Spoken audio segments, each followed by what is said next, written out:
It was good to catch up with this guy in the fall because it's always great to catch up with head coach Lance Rhodes, but that's when baseball is still a little bit of ways away. Now it's this weekend, opening weekend for college baseball, which means this guy's about to get a lot busier. He's about to get on a bus a lot here throughout the spring in the early going, but that's not head coach Lance Rhodes in his fifth season for the Salukis. Coach Rhodes, opening weekend, what are juices like for you when it's finally time to go out and play somebody else? You know, this is going into, I think, my 16th year of college baseball as a coach. And, I'm happy that the year 16 feels just like year one. And, it's still that excitement. Our bus leaves at 5 o'clock tonight, and um, just couldn't be more excited to get on the bus with the guys. The excitement in the clubhouse, the buzz that's around the stadium right now at practice. And in large part has to do with one, we've had just tremendous weather in our preseason. So, you know, not that you ever feel like you're completely ready to play, but at this point, I truly feel like there's not much else we can practice. We've done everything from an actual practice standpoint. We've had outside scrimmages more than we've ever had at this point. Um, so whether that leads to wins, I don't know, but we need to go play. And because our at this point our guys are we're tired of scrimmaging each other, and there's really nothing else we can practice. It's time to go play. Biggest uncontrollable, Coach Rhodes, is no doubt the weather, and that really can dictate how much you do. Out of your time being at Southern, how would you equate the weather this year in terms of what's it allowed you to do compared to maybe years past?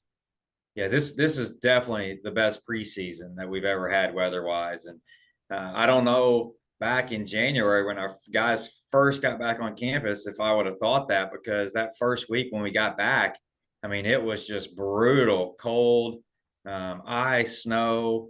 And then the next week, it just rained an entire week straight. And it kind of looked like, man, we might have a tough preseason.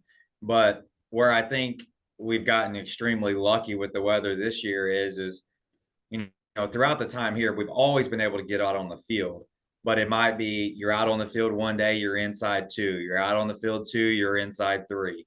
It was just off and on constantly throughout the preseason, where this year, once we got outside of those 2 weeks, we've been outside on our field every single day. We have not gone inside one time.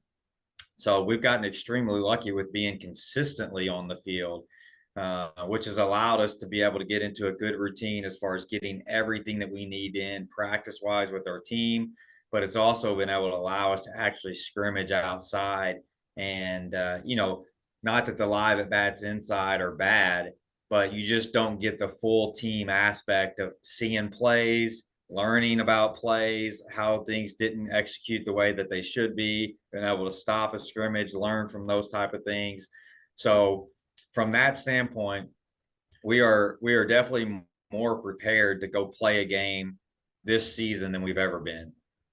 Coach Rhodes, we talked about your roster in the fall and just with the juniors and seniors that you have on your roster. So even though it may not be a ton of built-in experience together, that's a lot of built-in college experience, so it can be extremely beneficial in the level. What have you seen from your guys from the inter squad scrimmages to now, of course, when you've been able to get outside in the month of January and here early in February?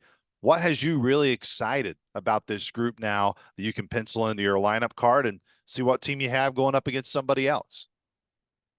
The thing that I really like is we've been tremendously uh, well defending the baseball. And when you look at where our program's really got to take that next step is we've really got to match the pitching side with the offensive performances that we've done in the past couple of years. And if we do that, we have a chance to really make another jump in our program. And I really like the way that our guys have thrown the ball. Throughout the preseason, going to have several new faces that are going to touch the mound. But again, they all have experience, whether that's at junior college or at another 4-year school. There's a lot of experience there, which is going to ultimately help us. Every single person that touches the rubber this weekend or touches that field, batter's box, there's going to be nerves at the very beginning. But with the amount of experience that we have, the fact that they've played college baseball, they've had at bats, they've had mound time. Hopefully, it's going to make that nerve go away a lot quicker than it would be if it was our first time playing Division One baseball or college baseball in general. So, I like our experience. I like our leadership on our team is very good. So it's going to be exciting to finally go see how it pans out against another team. You mentioned your experience, and of course, Jake Combs was able to get a lot of preseason love, at least from the respect throughout the valley. And look, preseason polls and where you're picked and preseason teams, Coach Rhodes, are all about the knowns, which guess what? There's a lot of unknowns when you go into a season. So knowing that Jake has at least recognition throughout the league, one, how big of a leader is he going to be for your pitching staff?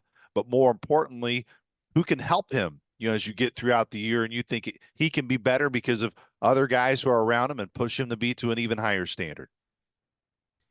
Yeah, I definitely think that when you look at what Combs brings to the table, which is such a valuable asset, is just consistency. And when you look at his season last year, every single time out, you kind of felt like as a coach, you knew what you were going to get. And it's been the same way when all the inner squads that he threw in the fall, all the inner squads that he's thrown this preseason. It's just consistency that you always continue to get, which goes back to, you get consistency because of a work ethic that you put into it, the level of, everything that I know that I need to put into practice. It's going to allow me to go out and be like Combs, be consistent on the mound on a day-to-day basis. And, I think we got a lot of guys on our pitching staff that have done that. And, they've thrown extremely well against our hitters. I'm hoping we'll go prove it against some other hitters. Well, one of the guys that no one in the Valley liked to see with the bat in his hands, especially in late game situation, was Matt Shark. Where do you see him and how the offseason he's had and how he can continue to raise the level that he's played at? Because, man, he has really provided some really dramatics for you and some really big hits in some key moments. Yeah, Matt was the guy last year. If it was the eighth, ninth inning, and it was tied or we needed a hit. He was the guy that we needed up, but he just had that clutch gene to him last season. And last year he was kind of in that bottom third of the lineup where, this year, we're going to plug him right there in the middle of the order, probably in the 4 hole to start the season. And, he's shown that, he should be able to handle that type of role. I've compared him to this kind of projection several different times with the third baseman Sears at Indiana State and Shark had very similar career paths where they were in junior college, had very good careers in junior college. Their kind of second year in junior college was just a blow up, home run, 20+ home run type of career. And then they went to the Division I level in that first season.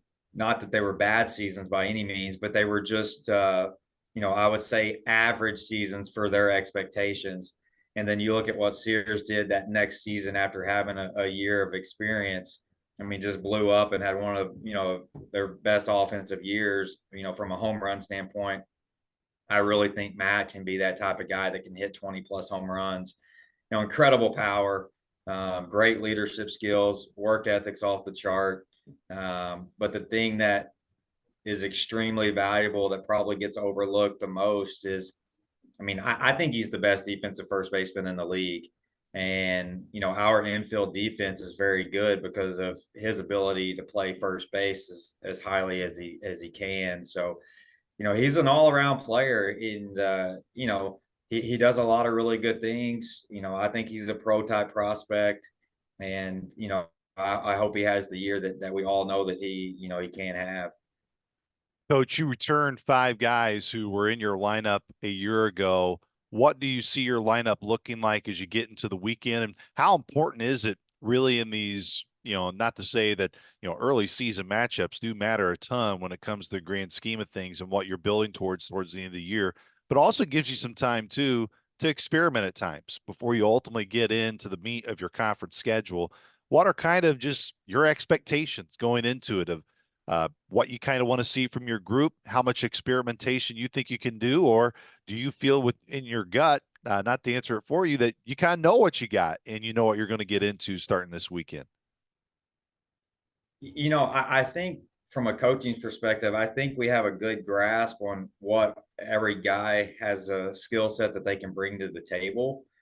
Um, our job as coaches now is to be able to put those skill sets into a lineup that complement each other, that can combat the pitcher that's on the mound. And the one thing that I like about our lineup is that on any given day, we could be we could be more left-handed or right-handed heavy depending on who's pitching, their strengths, their weaknesses, and whatnot. So we're not going to be stuck on a lineup that, for instance, if we have a tough righty with the slider, we've got 7 right-handed bats in the lineup that are going to struggle that day.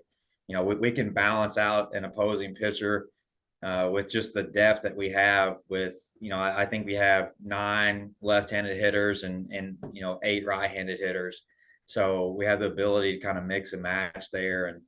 And there's obviously we got to be able to balance out putting the best defensive club on the field with that as we can as well. So I think we're going to have the ability to put together a lineup, that consistently has at least 4 to 5 guys who have some speed in there that can cause damage on the bases, but also another 3 to 4 guys that can really scare you with the chance to hit a home run at any given time too. All your games this weekend are going to be streamed on ESPN Plus. So for Saluki fans that want to watch you, they can. Northwestern State this weekend on the road. What are your, again, it's the opening weekend for everybody, coach. So everyone's kind of going to see exactly what you look like. You can only go off of so much of numbers a year ago. But what stands out about this squad in Northwestern State this weekend that you'll be facing off with for your first weekend series? Well, it's going to be an interesting matchup from the standpoint of, they might be the only team in the country that has more new players than us. They brought in 36 new players this past season. And, so it'll be an interesting matchup. A lot of our scouting report information, I mean, we've been digging through junior college information, 4-year transfers.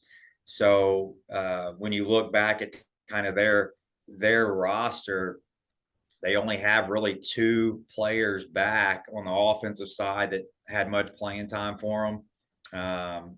And they only got a handful of pitchers back. So, again, we have history with there are a lot of junior college and 4-year transfers just like we are. So they have experience too. But again, they've traditionally been very good in their conference. And, it's kind of one of those teams that, a lot of people probably don't know who they are by just hearing their name, Northwestern State. You don't even think that they're in Louisiana, so to speak. But they, from a baseball perspective, I mean, they've been a very good baseball team at the mid-major level over the last, 10, 15 years. So, it's going to be, I'm sure, a challenging first weekend. Both teams are going to have nerves. Both teams are going to be extremely excited. There's always going to be opportunities to, get new faces into the field consistently over the next 3 days on both sides. So I'm sure there'll be a lot of different players playing. And, it's going to come down to the thing that it always comes down to. Whoever plays the best baseball game on each given day will probably win the game. Not necessarily the best team, which is the way it usually is. So, hopefully we get down there and, we have no excuses. Like we said, we've been out on the field. So hopefully we get down there and play clean baseball. First pitch will be 6:30 on Friday, 2 o'clock on Saturday, and then noon on Sunday. And then the Salukis will have a midweek on the road next week too, Tuesday at UT Martin. Coach Rhodes, it's time. It's time for you to get on the road. It's time for you to get back out there and compete. We look forward to catching up with you throughout the season. Thanks so much for the time, and let's have a great opening weekend for the Dogs this weekend in Louisiana. I appreciate it. I appreciate the time, the support, and can't wait to get going.